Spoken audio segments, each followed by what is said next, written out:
Hello, नमस्कार। संकल्प ITI classes में आप सभी का स्वागत है। अपना चल रहा था भाई एसी थ्योरी।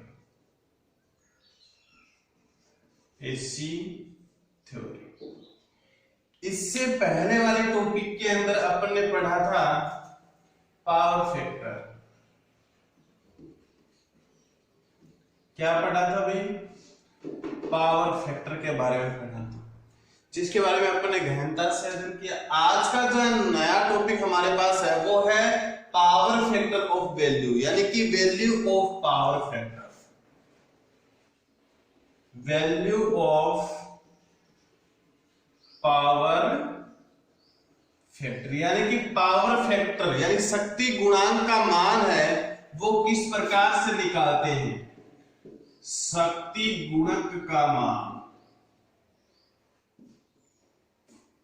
शक्ति गुणक का मान, ठीक है।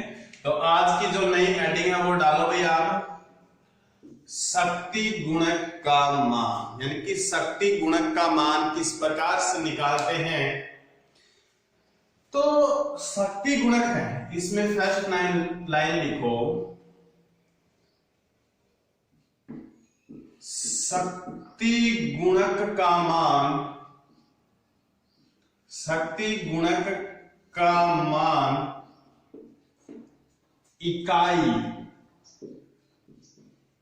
इकाई या जिसको हम बोल सकते हैं एक होता है। लिखो भाई ये लाइन, शक्ति गुणक का मान इकाई एक होता है। इसमें ज्यादा से ज्यादा आपको पूछा जाता है कि मात्रक क्या होता है। मात्रक क्वेश्चन इस प्रकार से इसमें पूछा जाता है आपसे। क्वेश्चन दे देते हैं, सीधा सीधा क्वेश्चन बोलते हैं और बिल्कुल इसका आसान सा उत्तर होता है और बच्चे इसको नहीं कर पाते हैं। तो निम्न में से क्वेश्चन इस प्रकार से पूछते हैं, निम्न में से शक्ति गुणक का मात्रक होता है। निम्न में से शक्ति गुणक का मात्रक होता है A B C D. Microfarad,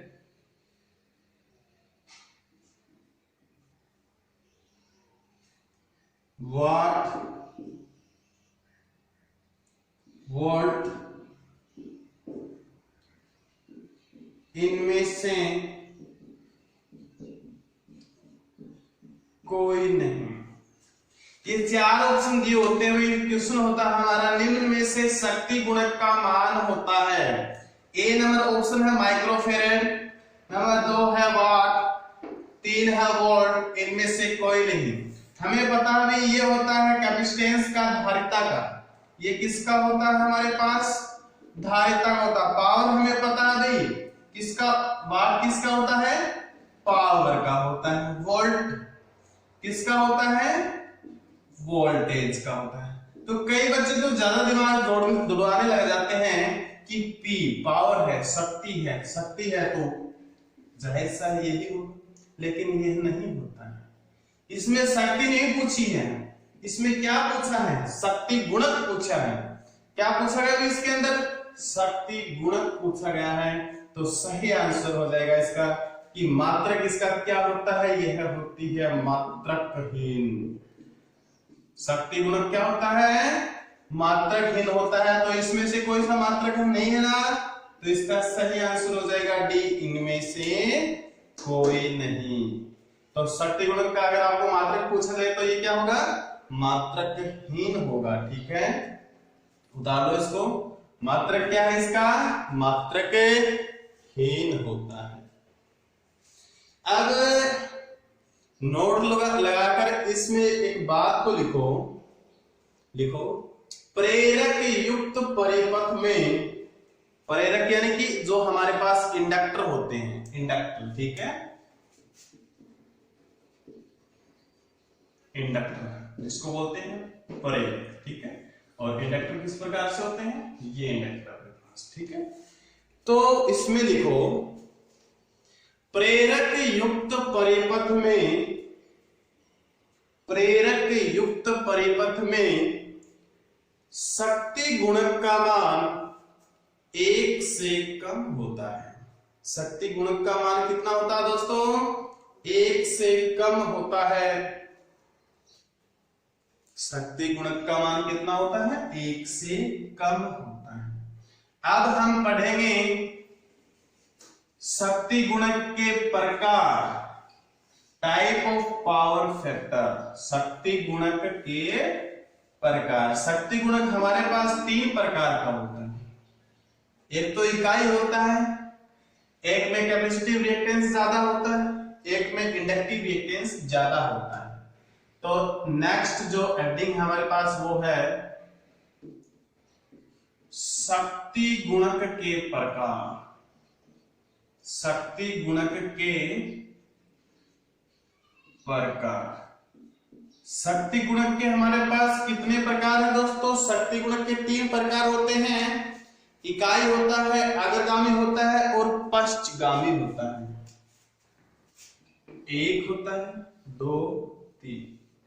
इकाई, इकाई कौन सी अवस्था में होगा, जब होगा हमारे पास अक्ष L बराबर अक्ष C, यानी कि इंडक्टिव रिएक्टेंस अक्ष L क्या होता है, इंडक्टिव रिएक्टेंस बराबर हो किसके, कैपेसिटिव रिएक्टेंस के।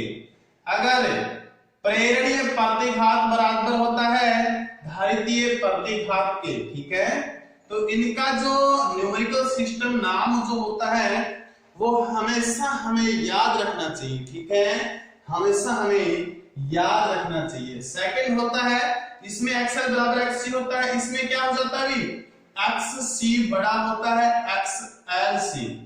और जिसमें कैपेसिटिव रिएक्टेंस ज्यादा होती है वो होता है हमेशा अग्रगामी। क्या होता है, अग्रगामी होता है। थर्ड नंबर पे आता है हमारे पास, इसमें कैपेसिटिव रिएक्टेंस ज्यादा है, अगले वाले में इंडक्टिव रिएक्टेंस ज्यादा हो जाएगी हमारे पास। क्या हो जाएगी, अक्ष L बड़ा हो जाएगा किससे, अक्ष C से। तो ये हो जाएगा हमारे पास पश्चगामी। ये तो हमारे पास कौन सी होगी, लीडिंग होगी, और ये हमारे पास लैगिंग। लीडिंग यानी कि अग्रगामी होता है और लैगिंग पश्चगामी होता है। अब देखो ये बात देखो, XL बराबर XC, यानी कि इसमें इंडक्टिव रिएक्टेंस का मान कैपेसिटिव रिएक्टेंस के मान के बराबर होगा, तो इसका शक्ति गुणक हमेशा क्या होगा भाई, 1 होगा। अगर कैपेसिटिव रिएक्टेंस का मान इंडक्टिव रिएक्टेंस की बजाय ज्यादा होगा, किसका मान ज्यादा होगा हमारे पास, कैपेसिटिव रिएक्टेंस का मान ज्यादा होगा, तो शक्ति गुणक का मान क्या होगा, लीड कर जाएगा। क्या कर जाएगा, अग्रगामी हो जाएगा और लीड कर जाएगा। क्या कर जाएगा भाई, लीड कर जाएगा, ठीक है। पश्चगामी क्या होता है, अगर इंडक्टिव रिएक्टेंस का मान कैपेसिटिव रिएक्टेंस के मान से ज्यादा हो जाए, किसका मान ज्यादा हो जाएगा, इंडक्टिव रिएक्टेंस का मान ज्यादा हो जाएगा, कैपेसिटिव रिएक्टेंस का मान कम हो जाएगा, उस समय शक्ति गुणक का मान क्या हो जाएगा, पश्चगामी, यानी कि पीछे की ओर हो जाएगा। पीछे की ओर होने का मतलब होता है लैगिंग, लैगिंग हो जाएगी, ठीक है, लैगिंग हो जाएगी,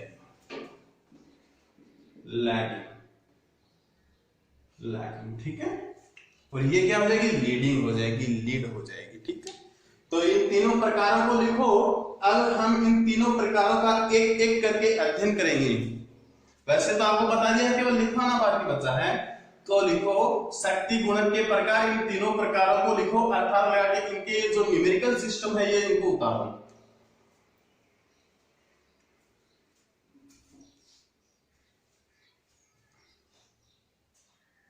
उतार लिया भी,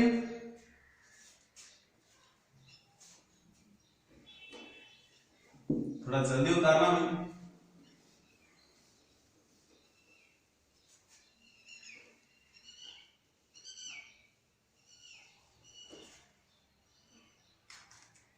पहले लिखेंगे नंबर 1 इकाई, इकाई शक्ति गुणक, ठीक है, इकाई शक्ति गुणक। वही बात लिखाऊंगा जो मैं थोड़ी देर पहले आपको बताया था, ठीक है। तो इसमें लिखो, और जो इकाई होती है इनमें वोल्टेज और धारा दोनों की दोनों इन फेज होती हैं। क्या होती हैं? इन फेज होती हैं, ठीक है। तो इसमें फर्स्ट पॉइंट लिखो, इसके अंदर फर्स्ट पॉइंट लिखो आप, लिखो इसमें वोल्टेज तथा धारा, इसमें वोल्टेज तथा धारा इन फेज होती है, इन फेज होती है। इसमें वोल्टेज तथा धारा क्या होती हैं? इन फेज होती है। इसमें वोल्टेज तथा धारा क्या होती है भाई? इन फेज होती है, ठीक है। सेकंड लिखो इसमें XL बराबर होता है XC के, XL बराबर होता है XC के। XL क्या होता है? इंडक्टिव रिएक्टेंस, यानी कि प्रेरणीय प्रतिघात, प्रेरणीय प्रतिघात होता है। XC होता है धारितीय प्रतिघात। क्या होता है भाई? धारितीय प्रतिघात होता है, ठीक है। इसमें पावर फैक्टर हमें पता है भाई, पावर फैक्टर बराबर क्या होता है? R/Z होता है, R/Z। लेकिन यहां पे क्या है हमारे पास? कैपेसिटी और इंडक्टिव दोनों बराबर हैं, तो R बराबर क्या होता है हमारे पास? Z होता है। इसलिए मैं यहां पे Z बराबर R भी लिख सकता हूं इसको, या R बराबर Z बराबर, ये बात तो दोनों इक्वल ही है। तो मैं यहां पे Z के स्थान पे R लिख सकता हूं। R से R कैंसिल, आंसर आता है 1। यहां से पावर फैक्टर का मान क्या होता है? इकाई होता है। क्या होता है भाई? इकाई होता है, ठीक है। तो इसको उतार लीजिएगा, इसको उतारो भाई।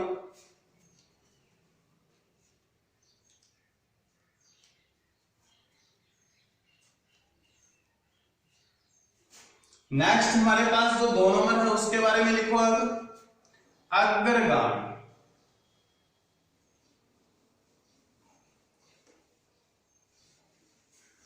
अग्रगामी शक्ति गुणक, अग्रगामी शक्ति गुणक, अग्रगामी शक्ति गुणक क्या होता है भाई?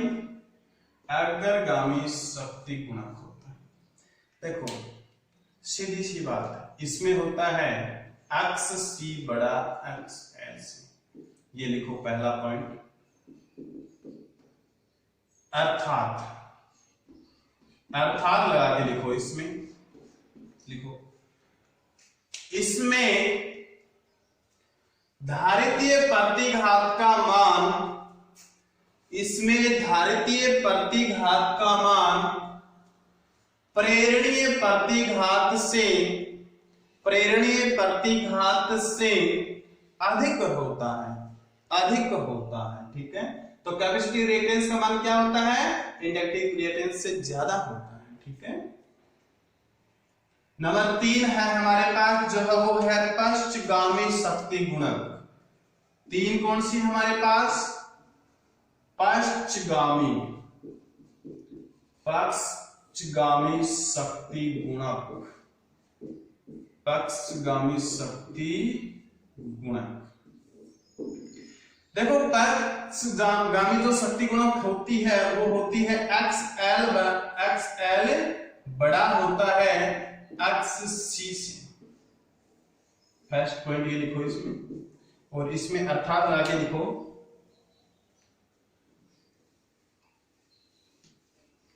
अर्थात लगा के इसमें लिखो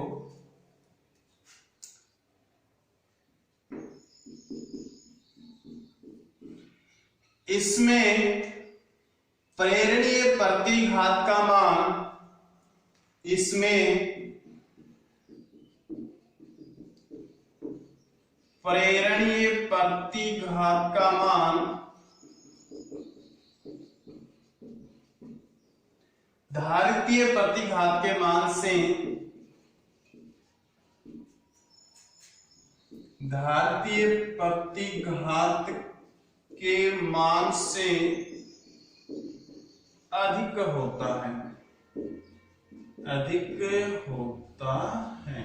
ठीक है, इसमें प्रेरणीय प्रतिघात का मान धारितीय प्रतिघात के मान से क्या होता है, अधिक। ये ज्यादा हो जाएगा, ये कम हो जाएगा। ठीक है, उतार लो इसको। इसके बाद में अपन जो पढ़ेंगे, नेक्स्ट टॉपिक हमारा आएगा वो है कि निम्न शक्ति गुणांक से क्या प्रभाव पड़ता है। यानी ये शक्ति गुणक है, अगर इस शक्ति गुणक का मान निम्न या कम हो जाए तो इसके ऊपर क्या प्रभाव पड़ेगा। ठीक है, तो नई हेडिंग डालो, निम्न शक्ति गुणक के प्रभाव।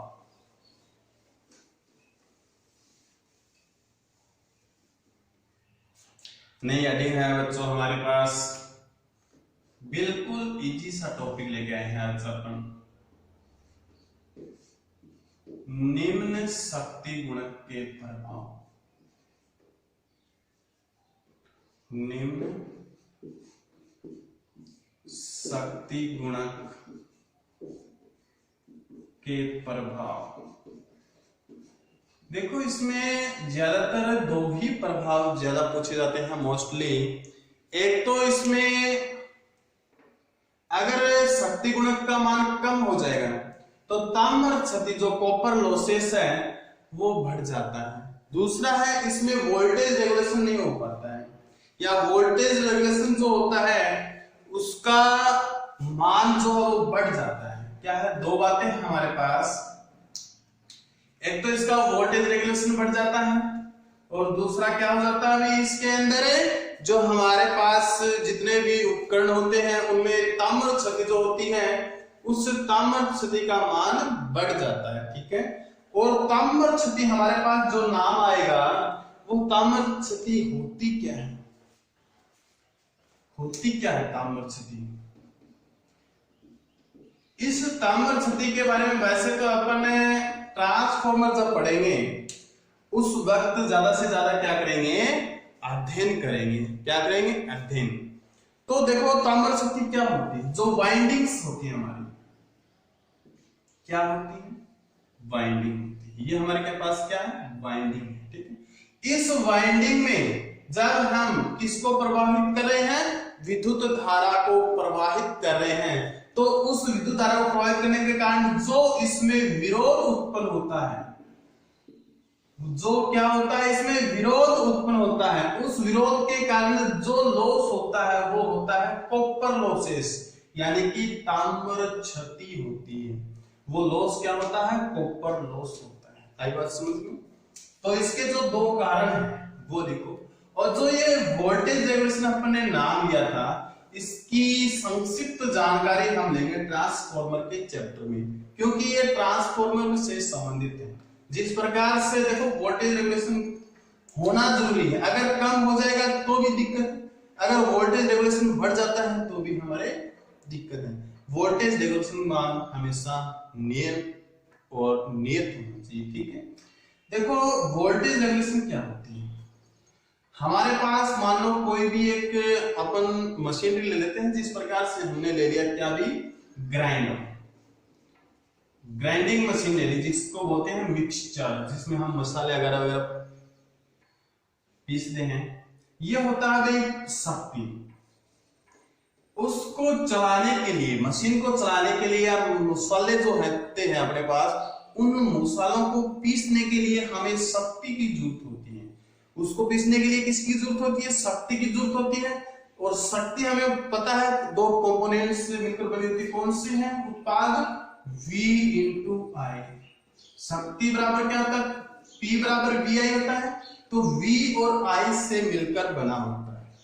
अब देखो जो ये ग्राइंडर होता है इसकी जो वाइंडिंग की हुई होती है, ये जो वाइंडिंग की हुई होती है, ये निश्चित धारा और वोल्टेज के लिए की जाती है।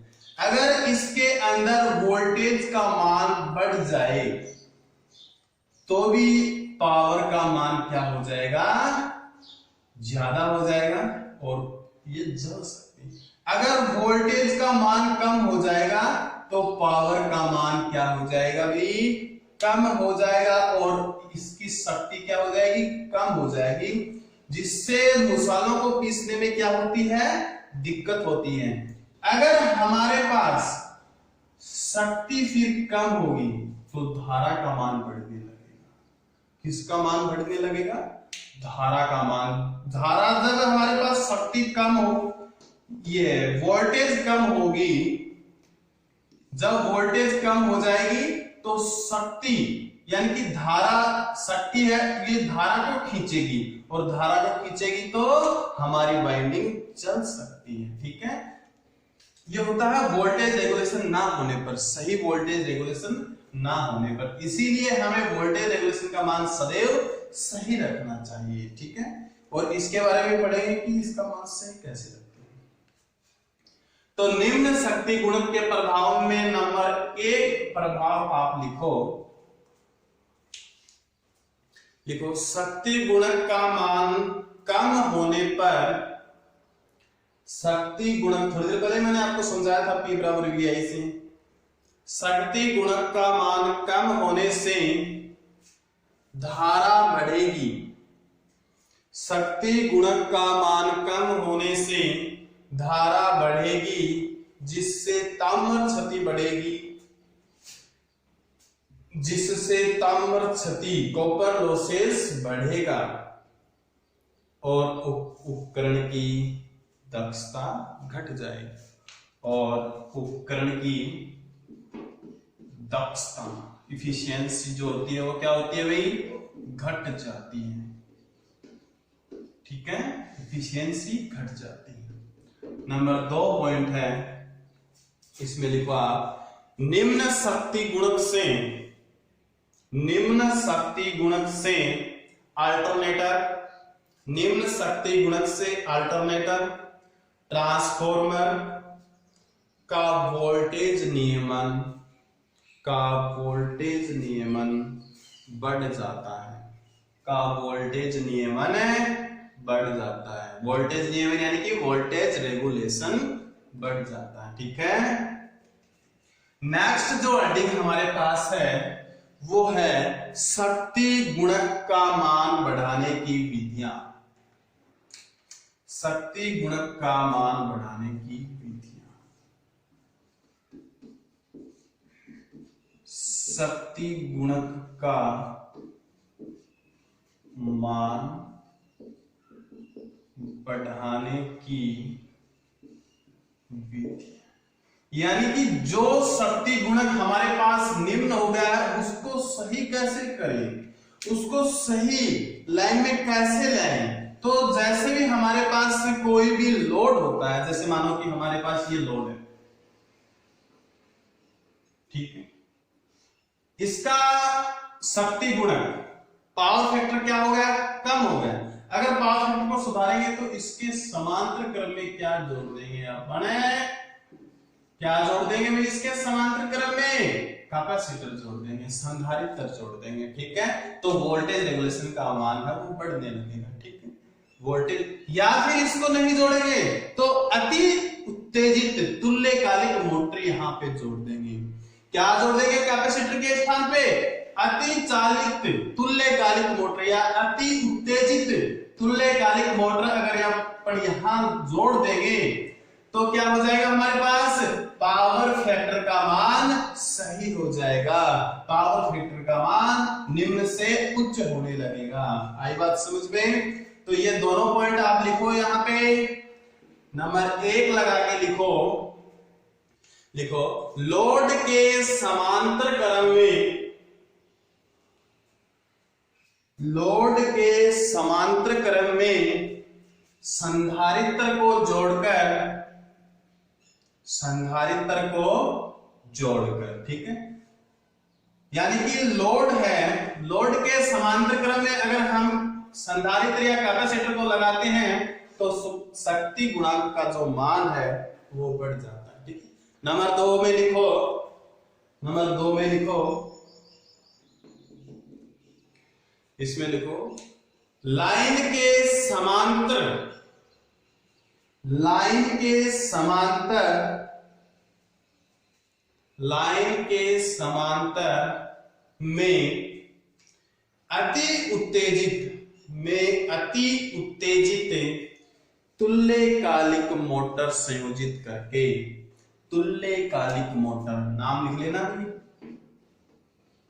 तुल्यकालिक मोटर, तुल्यकालिक मोटर जोड़कर या संयोजित करके या करके। ठीक है, तो दोस्तों आज के लिए इतना ही काफी है, और अगर आपको समझ में आ जाए तो लगातार जो हमारी क्लासें चल रही है वो अगर आपको समझ में आ रही हो तो चैनल को शेयर, सब्सक्राइब और लाइक जरूर कीजिएगा। और अगर कोई दिक्कत है चैनल में या पढ़ाने में कोई दिक्कत है तो कमेंट्स बॉक्स में जरूर डालना। ओके, धन्यवाद।